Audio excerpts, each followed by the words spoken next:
Selamat pagi, Assalamualaikum warahmatullahi wabarakatuh. Saya Sally. Saya adalah salah satu pengampu mata kuliah pengenalan pemrograman di Universitas Telkom. Kali ini saya akan membahas terkait modul 3 dari mata kuliah ini. Di sana di awal halaman itu terdapat yang biasanya disebut sebagai nested function atau mungkin inner function gitu ya. Artinya nggak susah gitu ya. Nested function itu artinya ada fungsi di dalam fungsi lainnya. Nah, di sana tertulis seperti ini gitu.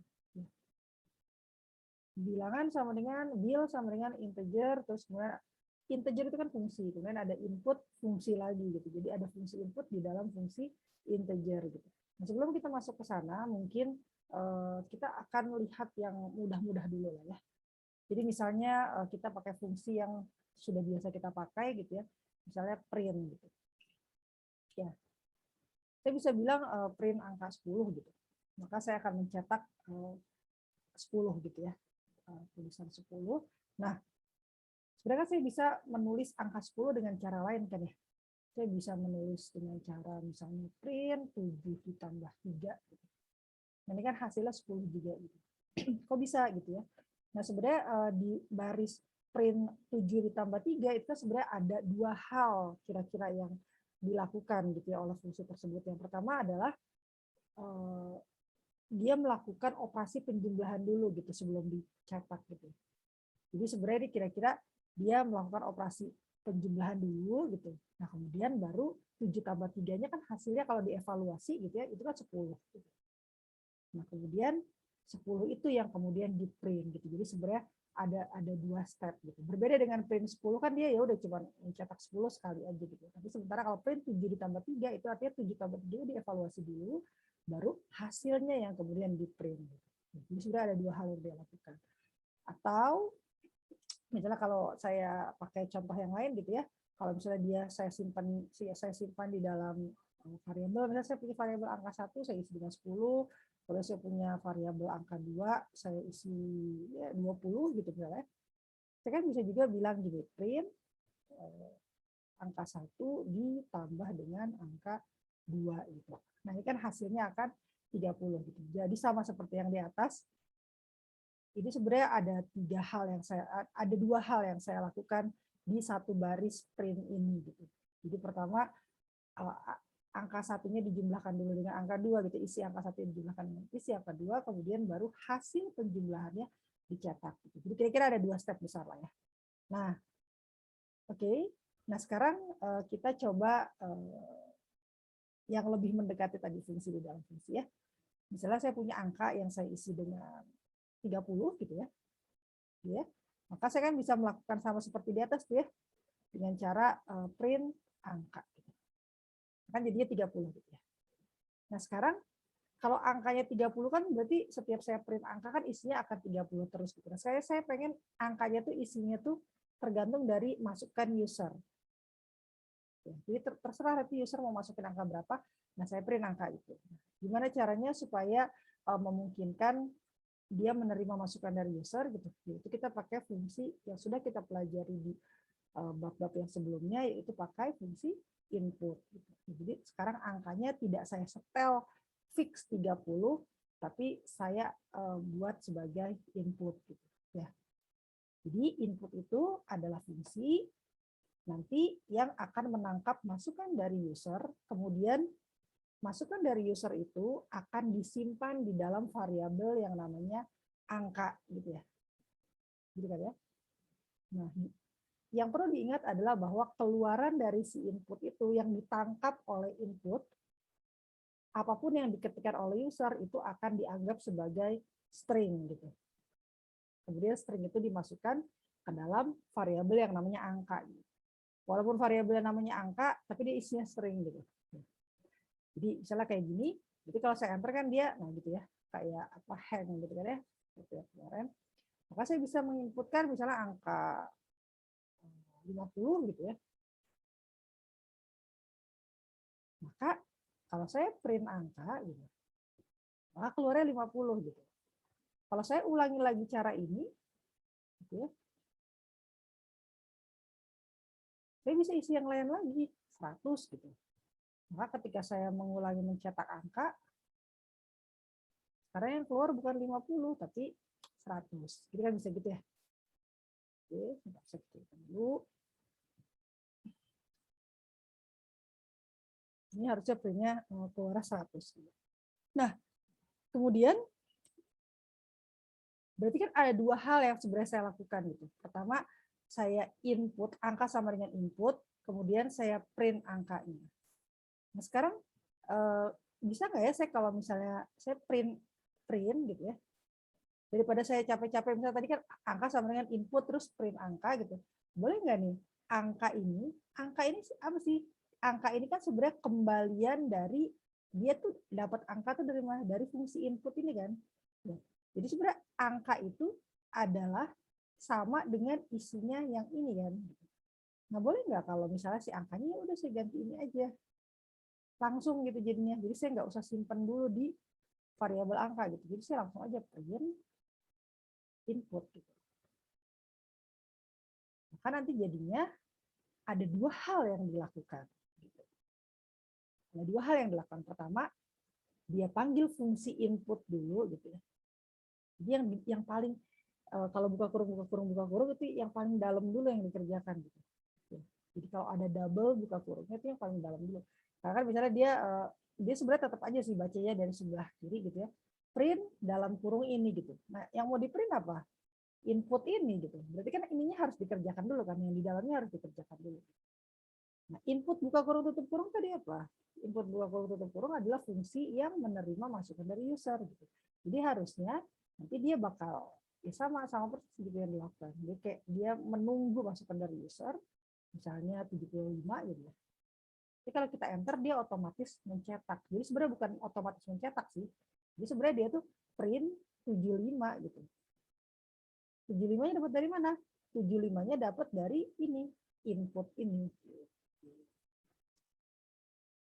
Jadi boleh ya si angkanya itu diganti. Oke. Seperti itu jadi sebenarnya kalau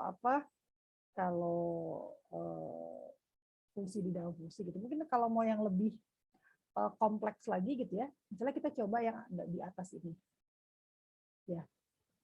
Saya pengennya nih angka 1 dan angka 2-nya tuh nggak fix gitu.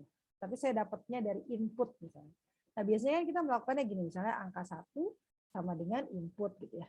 Kan gitu ya. Nanti nah kan saya tunggu gitu ya. Misalnya 10. Jangan 10 deh. Berapa 11 gitu ya. Terus angka 2 itu saya buat input lagi gitu kan ya. Misalnya berapa 12 gitu. Nah, kemudian saya mau print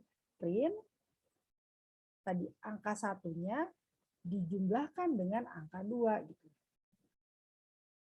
Apa yang terjadi kira-kira? Yang terjadi jadinya bukan 11 ditambah 12, tapi 11 dikonkat dengan 12 ya. Ingat bahwa input itu dia mengembalikannya string. Walaupun namanya angka 1, tapi isinya string 11, si angka 2 isinya string 12 gitu ya. Jadi makanya ketika di angka 1 ditambah angka 2 itu bukan operasi aritmetika yang terjadi, tapi adalah operasi string concat gitu ya digabung. Jadi apa yang harus saya lakukan? Jadi saya harus lakukan adalah saya harus mengubah si angka 1 itu menjadi integer kan gitu kan. Jadi angka misalnya angka 1 int gitu ya. Angka 1 int itu sama dengan kemarin kan ada fungsi untuk casting ya, type casting. Jadi tipe datanya diubah menjadi integer. Nah, saya mau mengubah si angka 1 gitu ya, yang tadinya string akibat fungsi input itu saya ubah menjadi integer gitu. Jadi angka beneran, angka bilangan bulat. Nah, ini saya kasih namanya angka 1 int. Gitu ya. Nah, terus yang akan saya punya satu angka lagi ya.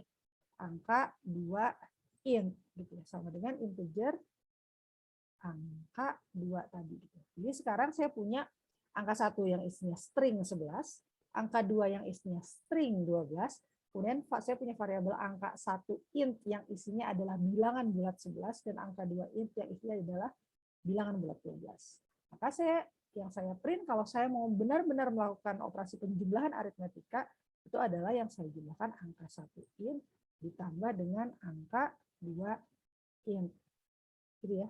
Maka ini hasilnya harusnya bukan hasil penyambungan lagi, tapi memang benar-benar operasi aritmetika gitu. Karena angka 1 int dan angka 2 int-nya tipenya memang sudah benar-benar bilangan bulat. Gitu. Nah, kalau kalian lihat perjalanan angka int ini kan angka int ini didapatnya dari mana sih? Angka 1 int, Angka 1 int itu didapatnya dari mana sih? Angka 1 int ini kan didapatnya dari integer angka 1 gitu. Boleh nggak angka int ini saya ubah jadi ini aja langsung nih gitu. Jadi saya nggak perlu ada angka, saya tidak perlu pakai variabel yang namanya angka 1 int. Ya boleh aja, coba ya. Yang ini saya copy gitu ya. Alih-alih saya pakai angka 1 int, ya saya copy ini aja gitu. Karena angka 1 int itu kan sebenarnya dapetnya dari sini gitu. Dari fungsi int angka 1 gitu. Kemudian angka 2 int juga sama kan ya. Angka 2 int itu sebenarnya saya dapat dari sini gitu. Kalau kalian lihat ini juga sama. Ini si int satunya jadi inner function juga, jadi fungsi di dalam fungsi. Jadi nested function juga gitu. Jadi pertama kali ada berapa hal yang dilakukan. 1, 2, 3, ya 4 lah kira-kira, karena dia kan butuh menjumlah. Jadi pertama kali dia menjalankan fungsi print kan. Nah ternyata dia harus ngeprint ini dijumlahkan ditambah dengan ini gitu, yang kanan gitu. Nah jadi kita ngerjain yang kiri dulu kan. Yang kiri adalah mengubah angka 1 yang tadinya string menjadi integer. Udah dapat kan? Dijumlahkan dengan int angka 2. Berarti si angka 2-nya saya ubah juga jadi integer. Setelah dua-duanya ada angkanya, baru dijumlahkan. Setelah dapat hasil penjumlahannya, baru saya print gitu. Jadi berapa langkah tuh? Ya beberapa langkah lah ya, bukan cuma satu. Kalau mau lebih kompleks lagi, tapi ini sebenarnya tidak terlalu disarankan gitu ya. Sebenarnya angka 1 ini dari mana sih? Gitu. Angka 1 ini sebenarnya dari inputnya lagi. Iya kan? Boleh nggak kalau saya ganti? Boleh aja gitu, selama kalian tidak merasa pusing gitu. Angka 2 dari mana? Dari input juga. Gitu. Nah ini berarti fungsi di dalam fungsi gitu. Nestednya sampai double ini gitu. Jadi mana dulu yang dikerjakan? Ya lihat aja ini printnya, dia ngeprint mana? Ini kan buka kurung ya. Tutup kurungnya di mana? Tutup kurungnya kan printnya ini kan tutup kurungnya di sini gitu. Berarti yang dikerjakan yang di sini dulu nih, yang saya beri highlight. Gitu. Yang saya beri highlight itu yang dikerjakan mana dulu? Yang ini dulu kan? Yang integer input ini kan? Berarti yang dikerjakan yang mana? Ya yang di dalamnya lagi. Pokoknya yang paling dalam aja. Jadi yang pertama kali dikerjakan adalah input yang pertama ini dulu gitu. Yang di depan ini input yang pertama ini saya masukkan tadi berapa 11 ya, sekarang misalnya 21 aja. Atau 11 aja ya, biar kita lihat emang hasilnya itu sama gitu, 11. Kemudian dia minta lagi itu ngejalanin yang mana, ngejalanin ini gitu. Karena dia si 11-nya ini otomatis sudah di-convert jadi int, terus dijumlahkan dengan ketemu lagi gitu fungsi. Nah, itu harus dievaluasi dulu. Minta inputnya 12. Nah, hasilnya sama 23. Itu one go gitu. Kesannya satu baris gitu ya. Ingat kesannya satu baris. Padahal sebenarnya yang dikerjakan tuh ini 1, 2, terus 3, 4, terus dijumlahkan 5, baru di print gitu 6. Gitu ya. Kalian boleh kalian boleh coba dari yang tadi fungsi di dalam fungsi dulu. Baru nanti kalau kalian mau iseng gitu ya nyoba yang lebih dalam lagi, ya tadi fungsi di dalam fungsi. Itu bisa berapapun selama fungsinya itu ada selama fungsinya itu mengembalikan sesuatu lah kira-kira gitu. Jadi kayak tadi ya, kayak fungsi input buka kurung tutup kurung kan dia mengembalikan string. Ya, jadi ini input buka kurung tutup kurung itu nanti dia akan berubah wujud jadi string. String dimasukkan ke fungsi integer gitu ya. Dia si fungsi integer tuh mengembalikan gitu istilahnya return, mengembalikan lagi objek yang bentuknya integer gitu. Karena dia objeknya bentuknya integer, makanya dia bisa dijumlahkan gitu ya. Bisa ada operasi penjumlahan dengan objek lain yang nantinya bentuknya integer juga. Integer dijumlahkan dengan integer ya, bilangan bulat dijumlahkan dengan bilangan bulat, ya hasilnya bilangan bulat, kemudian bisa di print. Gitu. Sementara print sendiri dia tidak mengembalikan apa-apa yang seperti kita sudah bahas di minggu lalu. Kalau kita print itu fungsi yang mencetak aja, tapi dia tidak mengembalikan apa-apa. Gitu. Jadi makanya kalau misalnya saya panggil misalnya print gitu ya, saya mencetak print misalnya halo gitu ya. Gini, ini kan fungsi di dalam fungsi juga nih. Jadi apa yang pertama kali dilakukan? Yang pertama kali dilakukan adalah yang di dalam ini dulu, ya kan? Pertama kali kan sebenarnya print ini gitu kan ya, buka kurung terus tutup kurungnya kan sampai sini. Ngeprint apa tuh? Ternyata ngeprint print halo. Kan artinya print halonya harus dievaluasi dulu kan. Jadi makanya yang dievaluasi itu pasti yang buka kurung paling dalam. Nah, print halo ini kalau dievaluasi jadinya apa? Kalau dijalankan kan jadinya tulisan halo kan? Ya. Tapi fungsi print halo ini tidak mengembalikan string gitu, tidak mengembalikan string halo gitu. Dia cuma mencetak halo aja, tapi si fungsinya sendiri itu tidak menghasilkan halo, tidak menghasilkan string gitu ya. Jadi karena dia tidak menghasilkan apa-apa, jadi nanti kita harusnya bisa nebak bahwa dia yang dia cetak adalah tulisan halo. Kemudian yang kedua yang di luarnya dia print apa dong? Kan si print halonya dia nggak mengembalikan apa-apa, yang none aja jadi. Untuk menunjukkan tidak ada apa-apa tuh dia tulisnya none. Jadi halo terus none. Kenapa none? Jadi halo yang ini adalah sebagai akibat dari fungsi yang di dalam ini, karena kan dia mencetak tulisan halo kan ya. Sementara kalau none ini adalah sebagai hasil dari dia print mencetak sesuatu yang tidak ada gitu loh. Karena ini pas sudah dievaluasi dia tidak mengembalikan apa-apa gitu. Jadi beda dengan kalau misalnya dalamnya itu tadi menghasilkan sesuatu, misalnya tadi print apa ya yang menghasilkan sesuatu, misalnya tadi integer nggak kelihatan juga sih ya, misalnya ya sama lah kayak yang kayak di atas ini gitu. Jadi kalau saya bilang adalah print integer ini ya ada string 13 gitu. Itu dia mencetak angka 13 gitu. Kenapa? Karena si fungsi integer 13 gitu itu dia mengubah string menjadi apa namanya? Yang di sini ya dalam kasus ini dia mengubah string menjadi bilangan bulat gitu ya. Nah, itu tuh dikembalikan nilainya gitu. Jadi nanti dia jadi angka 13 gitu. Jadi ini sebenarnya yang di atas ini di baris ini itu sama saja seperti saya mencetak tulisan print 13 gitu. Ada gitu si integer 13 itu mengembalikan angka gitu ya. Saya agak susah menerangkannya karena kita belum belajar fungsi gitu ya. Belum belajar bagaimana caranya membuat fungsi sendiri gitu ya. Kita kan baru belajar fungsi-fungsi yang built-in ya, built-in function gitu. Jadi fungsi-fungsi yang bawaan dari Python-nya berarti. Tapi kira-kira begitulah intinya supaya bisa saya hanya ingin menunjukkan bahwa sebenarnya bisa loh gitu ada fungsi di dalam fungsi, kemudian ya dia melakukan hal yang sebenarnya sama persis dengan yang saya lakukan kalau itu dipisah-pisah. Oke, kira-kira seperti itu.